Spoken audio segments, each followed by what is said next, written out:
Professor Gordon Parker, welcome to the podcast. Thank you, Lachie. Thanks for coming on. For those who don't know Professor Gordon, he is the founder of the Black Dog Institute. So such a privilege to have you on, and I'm really excited for this chat. Thank you. What's been going on today? Today is a very quiet day after a very big meeting yesterday that actually spent a lot of time looking at the Black Dog Institute and how it was set up, the reasons for setting it up, and what it actually has done over the years. Yeah. How often do you guys do stuff like that? I probably go to a meeting probably once a month, but other activities, be they like today, media interviews, are probably almost weekly at the moment. Oh, really? Yeah, that's really well. The Black Dog Institute is, to be honest, it's probably one of the first mental health organisations that I ever knew.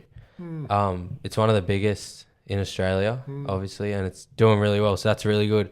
I just want to, just to get us started, just touch a bit on sort of you growing up and your childhood a bit, just so I can, or the viewers can understand how the Black Dog Institute came to be. So where'd you grow up? Did you grow up around Sydney? I grew up in the lower North Shore, and my two godfathers were very distinguished surgeons, and so there was a clear message: young Gordon, you will do medicine and you will be a surgeon.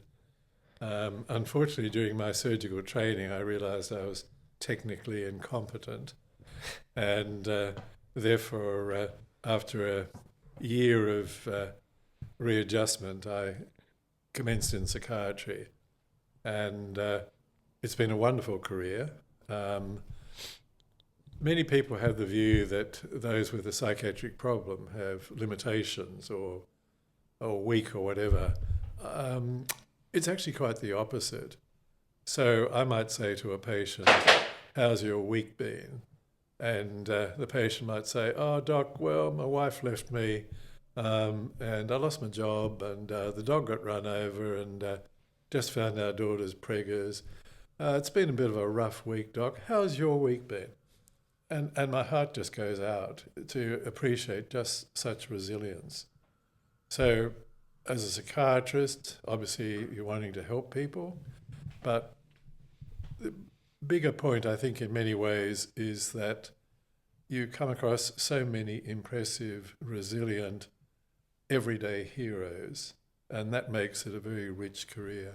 Yeah, do you hear these people's stories and they almost inspire you or give you a sense of gratitude in your life because they're so positive about, obviously they're going through some really tough circumstances, but still to be able to come back and ask you how your day is, does that inspire you?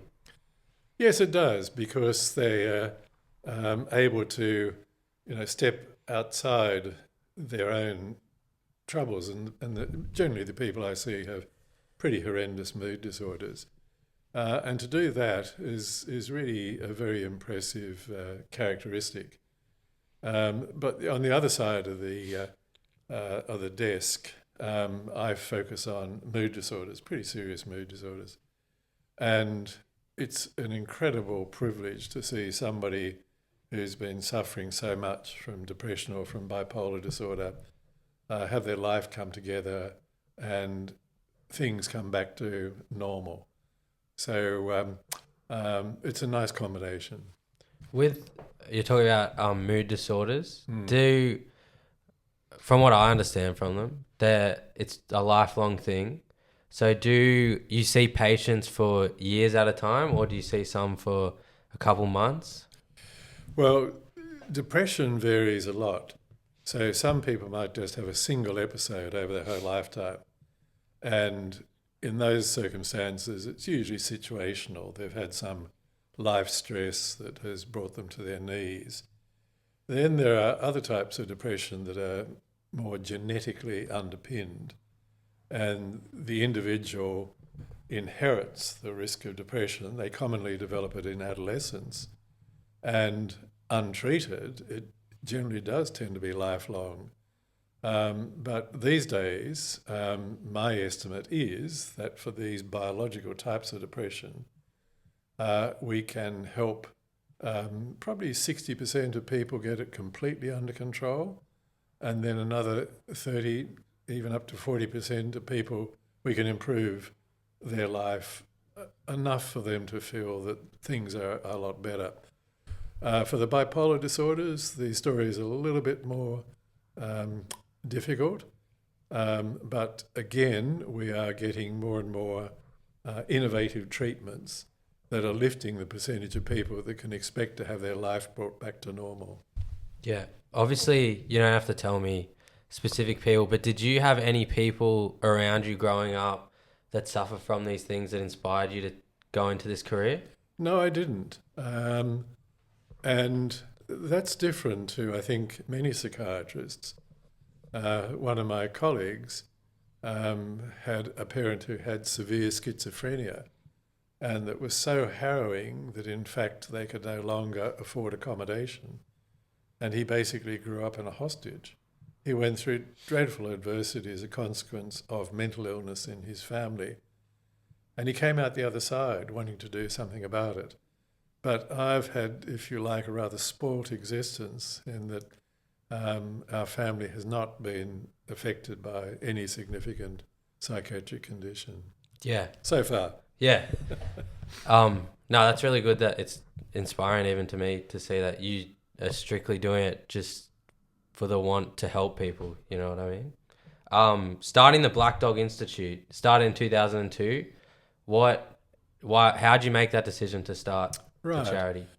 So in the mid 1980s, I was both the professor of psychiatry and I was head of psychiatry at Prince of Wales, Prince Henry Hospitals. So I set up what was called the Mood Disorders Unit. And that was a clinical research facility where people from anywhere in New South Wales could come, and we'd give them a very comprehensive assessment to try and get the right diagnosis and the right management for them. And then also those people contributed to our research studies. But after 10 years, we'd actually only seen 3,000 people, I got the figure wrong, 3,000 people.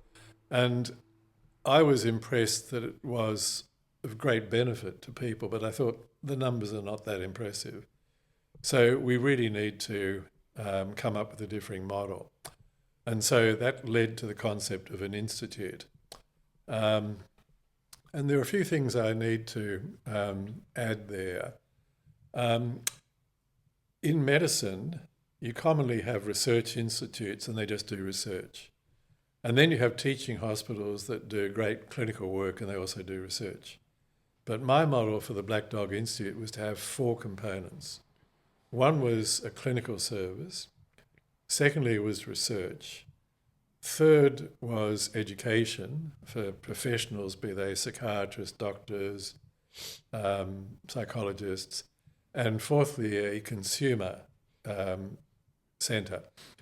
And it was what I would call an iterative model where if we observed something clinically that we thought was worth researching, then the research team would research it. If the results were positive, we'd feed it back into the clinical service, we'd feed it into the educational programs, we'd feed it onto the Black Dog website. And I think that was quite a powerful model, and it worked very well. Yeah. Was that like the first of its kind at that time? It was a very rare model, and in fact psychiatrists would come from all over the world we'd get distinguished psychiatrists come to give annual talks. And so many would go back to their country, particularly America, and say, we must have a Black Dog Institute. Yeah. So it was a very unusual model. Yeah. Did when you were starting it, did it kind of start working straight away, or did it have to go through a few, I guess, reshuffles before it started working? It worked very quickly. We had very strong take-up, and that largely reflected a very strong and influential board, very strong government support. So at that stage, the Premier Bob Carr made a big personal investment in it. The Governor-General, Marie Bashir, who was also a psychiatrist, was very strongly involved. And we had a number of influential backers. So as the executive director, I was very well supported, and we hit the road running very fast. So our numbers of people that we would see in the clinical service dramatically increased. Within only 3 years, our website was rated as the world's best for giving information on bipolar disorder. Oh, wow. So on a lot of performance parameters, we were really striking it fairly well and fairly quickly. Where were you based out of? Were you based out of where you're working? Yeah, our base was at Prince of Wales Hospital. The hospital gave us the area to build the building for free, but essentially we're independent of both the hospital and the university, which gave us a lot of freedom. The other reason I think we had a fairly immediate take-up was the actual naming of the institute.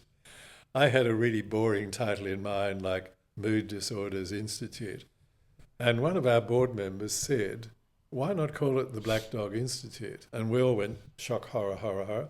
And then we started thinking about it. Within an hour, just about everybody on board was on side.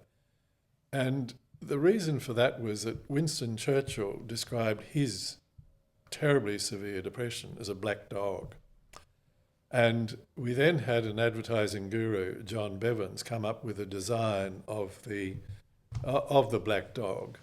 But instead of creating a nasty, feral, angry, or timid black dog, what he did was to take Churchill's V for victory, creating the shadow of a black dog. And then the words underneath that logo were, we seek victory over depression, but we accept that depression can still shadow the sufferer. So the image was brilliant, but also the words were reality-based. They weren't over-promising. And so within 3 years, our name was actually right out there. And there was a study done asking people if they could recognise differing medical institutes. And apart from a small pocket of people who lived in the eastern suburbs and in Mosman, the Black Dog Institute was number one compared to the Garvan Institute.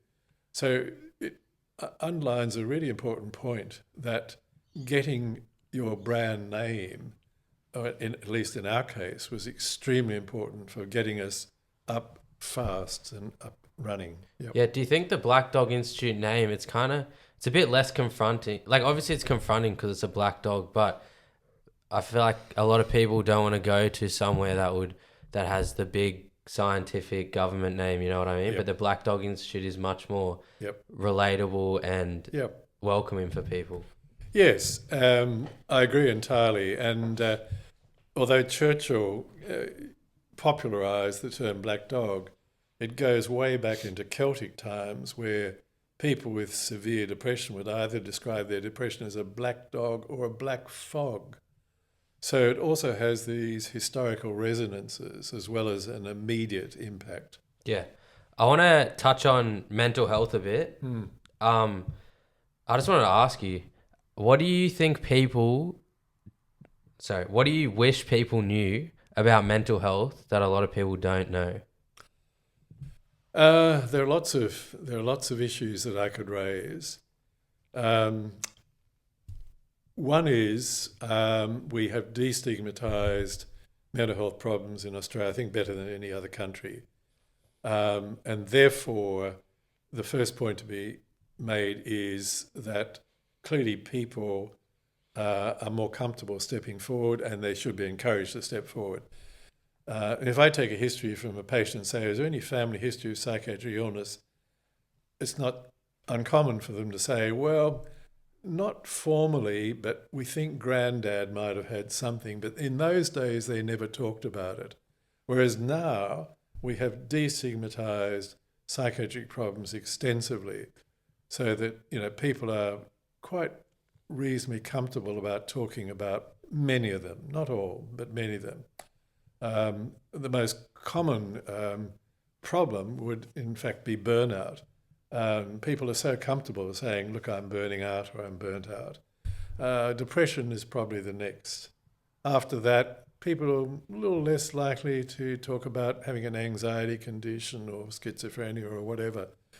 But that's the first thing. I think that people are more comfortable about seeing mental health problems like other medical problems and being prepared to seek help. The second issue is that while it depends on the condition, that most people, particularly with mood disorders and anxiety conditions, can be helped.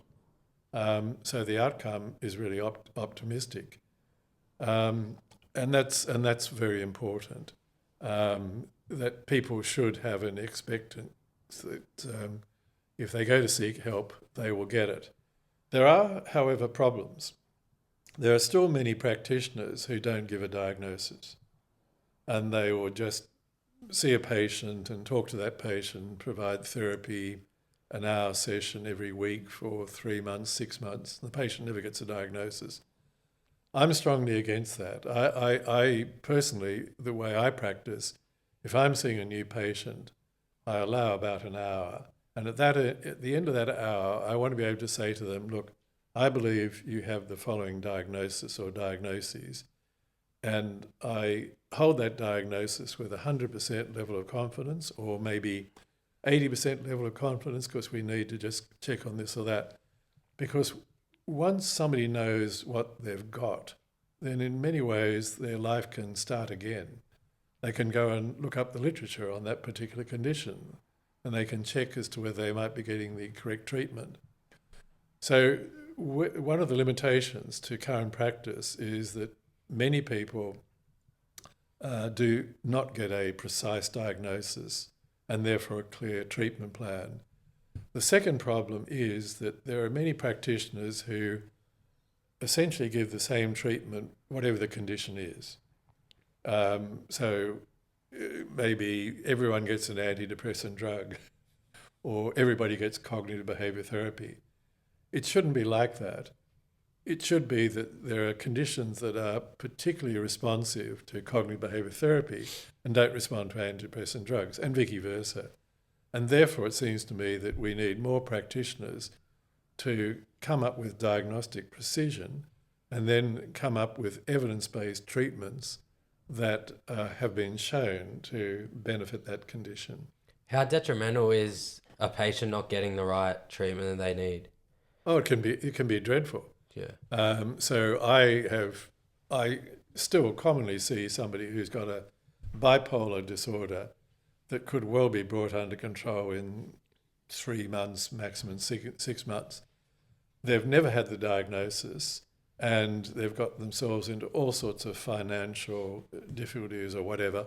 Or even worse, they've been told they've got a borderline personality disorder and given completely inappropriate treatment. And people, not uncommonly, will lose decades of their life by the failure to get the right diagnosis. Do you ever see older patients? I know you were saying before, like back in the olden days, no one talked about it. Do older people ever come to you and say, I felt like this my whole life and I've only just sort of realised it now because of the stigma's gone? No, that's pretty rare. I'll still see people who are presenting for the first time in their 70s or 80s, but that's usually with a condition that has either just started in recent times or has become distinctly worse. Very few people present saying, well, look, the stigma that used to be around has held me back. They may make that as a side comment, but it's not generally the reason that dictates whether people turn up or not. Yeah. I know you're talking about burnout before as well. I feel like today in the world, it's all go, go, go. You gotta be working as hard as you can. Don't sleep. I'm trying to think of the right word. Like with burnout, do you think a lot of people are suffering from it without even knowing? Yes. While it has existed going back into ancient times, rates of burnout are considerably higher in the last couple of decades. And that's for fairly predictable reasons. Once you would work 9 to 5 and come home and turn your brain off and whatever. These days, increasing pressures to be constantly on that your employer can call you at any time, and people are going on their iPads and their emails and so on and so forth. So that burnout can creep up on people.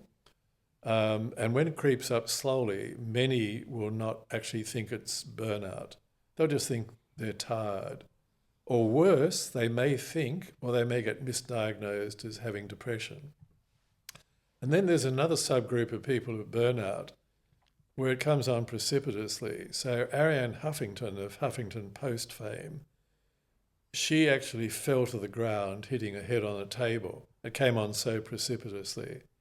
One person that I wrote up in a book on burnout described just a complete inability to get out of bed. And when she was taken to hospital, her blood pressure standing was 60/40, which means extremely low. Her pulse rate was 160. So you can get extreme physical expressions.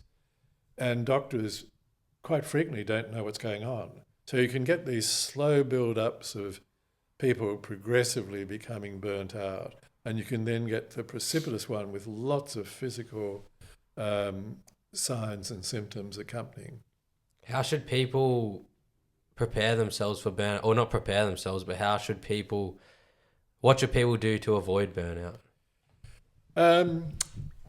Easy to say, Yeah. make sure that you don't get too stressed. But there are many people who, because of family requirements for them to generate a large income, work horrendous hours.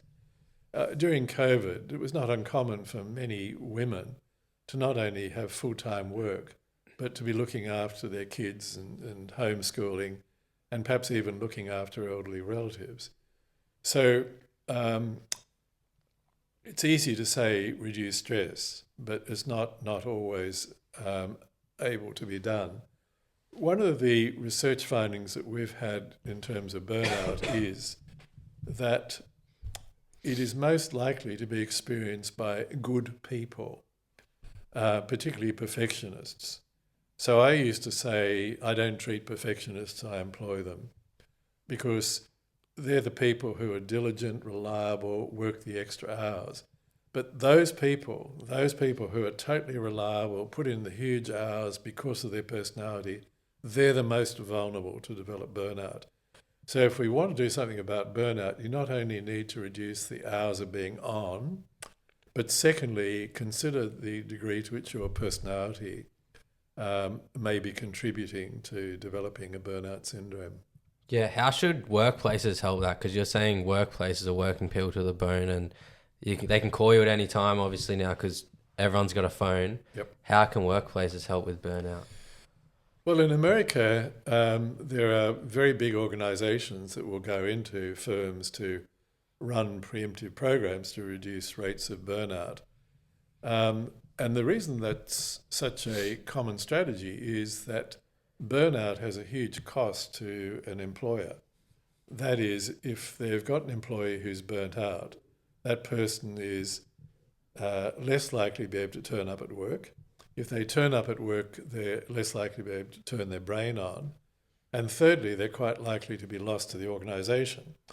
So many firms come in and run varying programs, but some of them are rather silly. So, for instance, some organisations will say, okay, this is a stress-free day. No one needs to turn up to work today.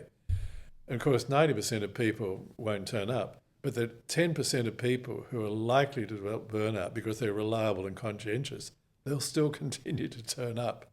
So you have to come up with strategies, in a sense, to outwit the natural tendency of people at high risk of burnout to continue to be always on.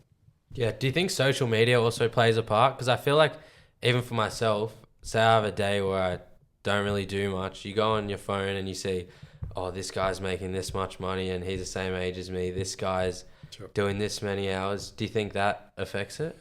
I wouldn't think necessarily so much the issue of comparing yourself against somebody else, but the more important issue would be how many hours are you on your actual phone? How many hours are you actually focusing? I mean, look at the average school kid walking off to school. Their head is burrowed into their phone. They're constantly on. And not only does that constant presence of being on social media increase the risk of burnout, what we're finding, it's also increasing the risk of ADHD because the brain is getting zapped so many times a day. Decades ago, as a psychiatrist, I'd probably only see 2 or 3 people with ADHD a year.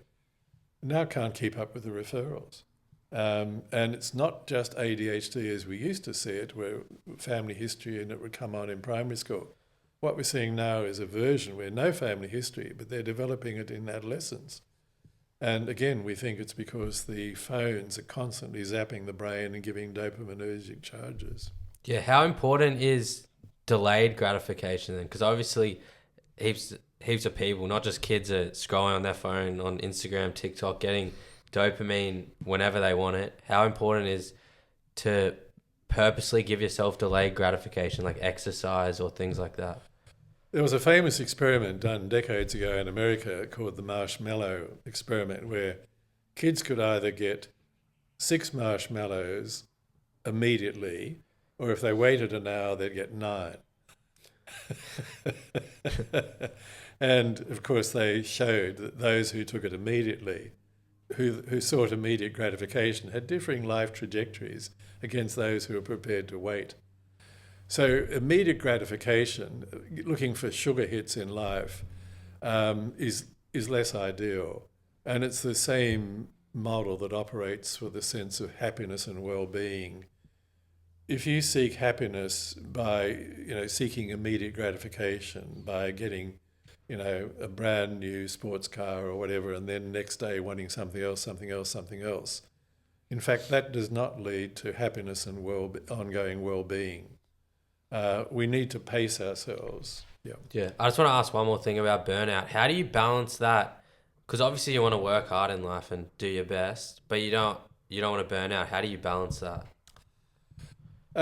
What we found talking to people with burnout that they found most helpful was strenuous exercise. Not just exercise, it has to be strenuous.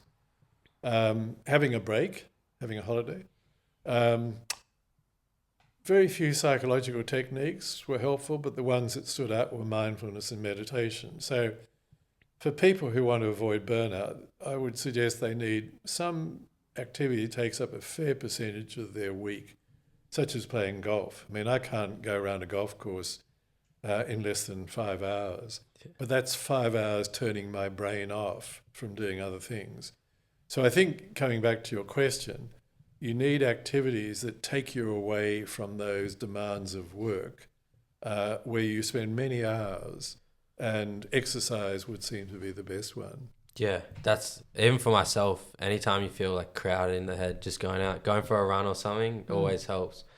Going back to the Black Dog Institute, obviously you're a very accomplished psychiatrist. What keeps you going now? You're still going. Do you have any stories from the Black Dog Institute that might have blown your mind that it has affected someone so much?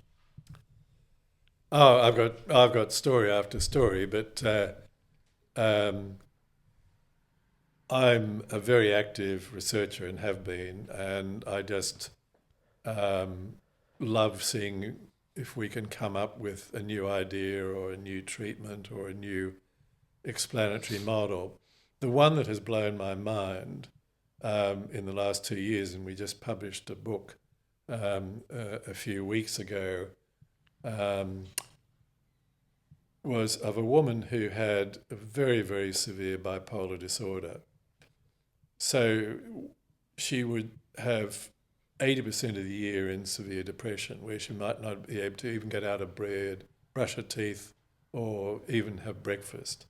And then 5% of the year she'd be psychotically manic, seeing aliens and talking to these terrestrial people. She'd been tried on every medication and it failed to respond. She'd had 12 admissions. She'd made suicide attempts. She'd gained over 60 kilograms in weight. And she then had an intervention, and it took about 8 to 10 weeks before it kicked in. And then she was able to slowly come off all medications. She lost the weight that she'd gained. She published a book, she started a business, and she's now gone to university in her early 40s, and she's getting distinctions and high distinctions. Wow. And when I heard that story, I gave it to 20 different psychiatrists and said, what was the treatment she got? No one could come up with the answer. What was the treatment? She had a fecal transplant. And this is absolutely revolutionary in psychiatry. So she's the first person in the world to have her case written up where the transplant worked for a bipolar disorder.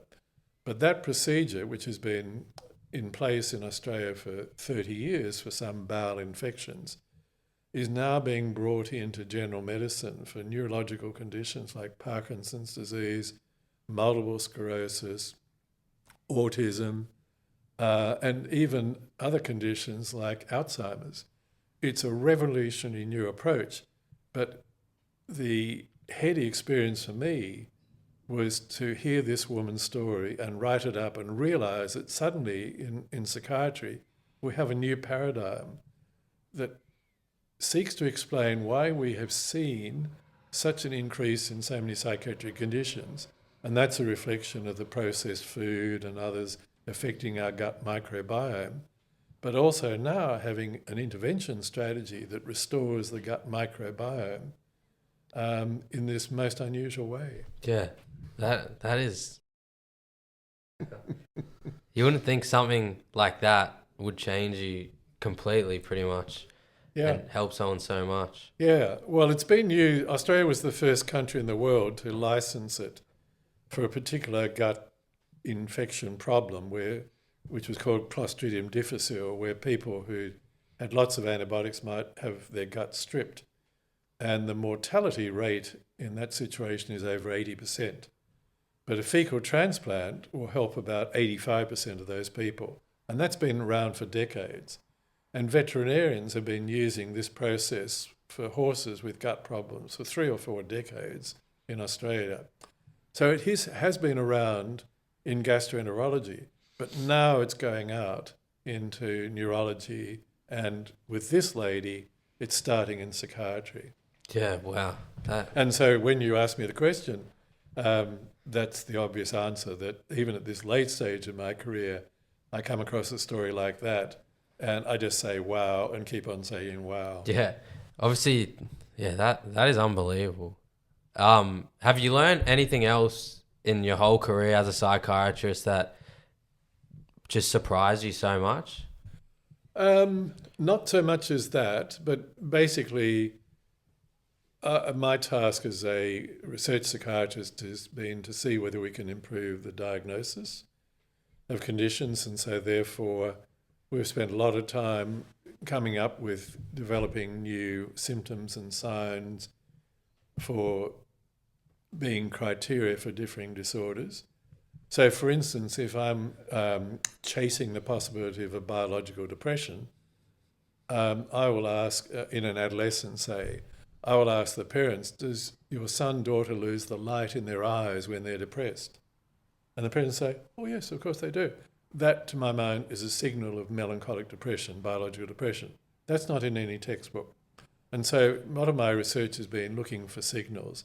And then how do we assemble the differing symptoms and signs? What priority do we give them to come up with a diagnosis? And then also a lot of my research has been coming up with new treatments.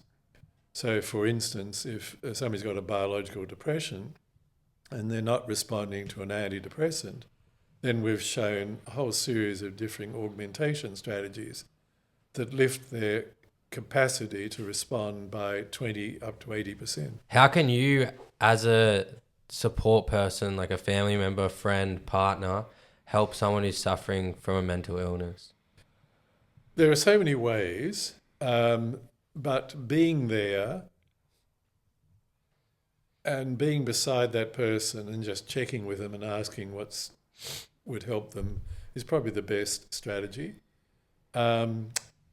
Going with them on appointments to whoever's looking after them can be extremely important, because the patient themselves may not be able to interpret and take in all the advice, not hovering excessively and being too overprotective.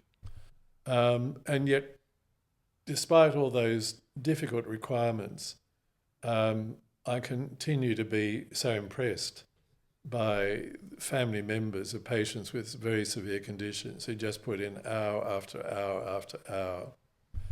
The worst thing, of course, is if a family member puts the boot in and goes the other way and becomes condemnatory because of their son, their daughter, their relative who's got a problem. Yeah. Why do you think the Black Dog Institute has resonated with millions and millions of people?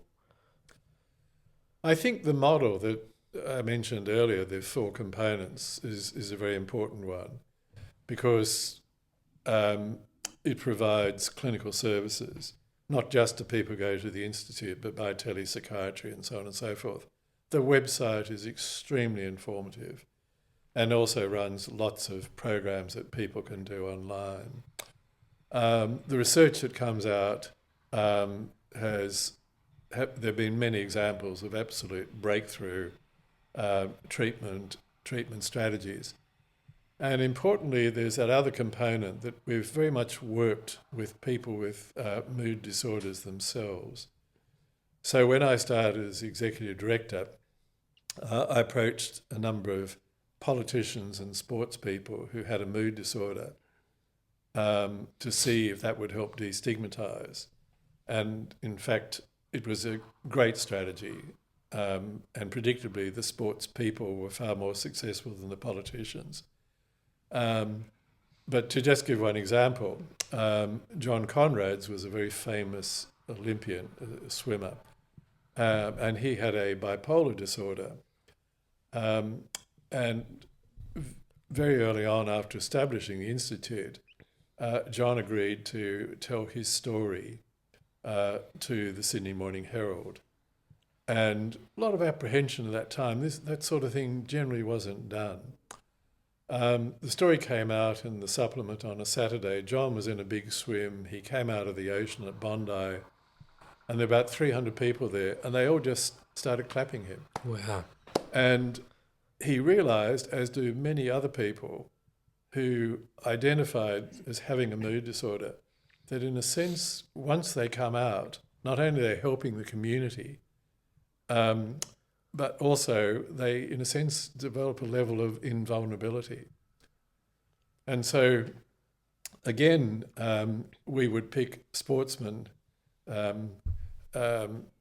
for another reason. You know, for a long period of time, people with a mental illness were viewed as weak. But when you see a footballer who's so courageous and can play for their country, and they talk about having a crippling, biological mood disorder, then I think that changes the view of the average person. That when I see this heroic figure who can go on the football field and do these magical things and be thumped and walloped and whatever and get up and keep going, then that changes the whole image of what mental illness can do. So when mental illness is biological and it can bring people to their knees, that's not due to weakness of character. Yeah, I feel like that's really important, especially for kids growing up and adolescent people, because these sports stars are the heroes. I know they were my heroes when I was growing up, and seeing them come out and talk about it. I don't know if you know Nico Hines, like the NRL player, has really come out and spoken a lot about his mental health struggles, and it's helped everyone. Just to finish us off, when you retire and your career's all finished, what legacy do you want to leave behind? That's a very difficult question to answer. I would like to hope that I've offered a voice for Australian psychiatry, one where you look at the prevailing dominant theories, and if they don't hold up, you challenge them fearlessly. And you then go and research and find out what might be the better answer. One of the problems with international psychiatry is that people don't like to stand out from the crowd. And so you can get somebody who has a particular theory which they propagate, and it can be completely invalid, but it doesn't get challenged. So I've tended to have a career of challenging theories that I think are flawed. And I'd like to think that that is a model that other people might contemplate. There's payback for it, of course. Yeah. You have to recognise that, as the Bible says, if you kick against the pricks will kick back. No, yeah, that's funny. Thank you for coming on, Professor Gordon. It's been a great chat. Very, very interesting. Thanks for replying so quickly. I only reached out to you a couple of days ago and already got you on for an interview. So thank you for coming on. The Black Dog Institute and all your work is so inspiring, and it's helping all of Australia and all of the world so much. So thank you so much. Thank you, Lachie. Cheers.